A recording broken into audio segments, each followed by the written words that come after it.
The Associated Press is now responding after an Israeli airstrike destroyed a high-rise where the news organizations have offices. Al-Jazeera and other media outlets were also housed in that building. Al-Jazeera says the occupants were warned to evacuate about an hour before the airstrike was carried out.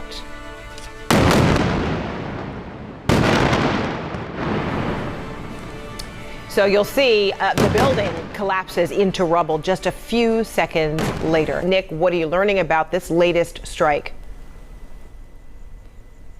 Well, literally, as you're speaking to me there, I'm watching Iron Dome intercepts just behind the camera in the sky. They just intercepted another 2 rockets. They'd intercepted 6 before. What Hamas said about the downing of that building is that they would fire rockets at Tel Aviv and the Tel Aviv area tonight. That's where they said their retaliation should be. I'm listening to the thumps of those Iron Dome intercepts right now in the sky here. What the IDF are saying is that the Israeli Defense Forces, they say that they targeted that building because there are military installations there belonging to Hamas's military intelligence that were co-located in that building.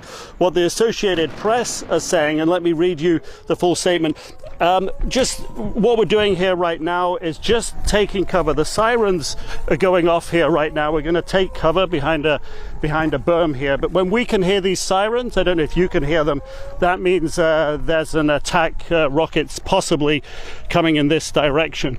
But as we get some cover here, I'm going to read you the Associated Press report. You can see we have some shelter and cover where we're at right now.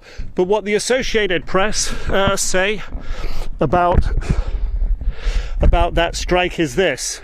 On the building, they say, "We are shocked and horrified that the Israeli military would target and destroy the building housing AP's bureau and other news organizations in Gaza. They have long known the location of our bureau and knew journalists were there. We received a warning that the building would be hit. We are seeking information from the Israeli government and are engaged with the US State Department to try to learn more." This is an incredibly disturbing development, the statement goes on. "We narrowly avoided a terrible loss of life. A dozen AP journalists and freelancers were inside the building, and thankfully all were able to evacuate them in time." And it concludes saying this, and as I'm concluding, I can look up there and I can see more intercepts, more rockets being fired, more intercepts happening. And the last line, I think, is perhaps the most significant from the Associated Press, that says, "The world will know less about what is happening in Gaza because of what happened today." Al Jazeera has also released a statement. Hamas have said that they would respond by firing rockets towards Tel Aviv. It's not clear where the rockets we're seeing being intercepted are going right now. But while we've been standing here, I'm counting from the puffs in the sky, 4 intercepts.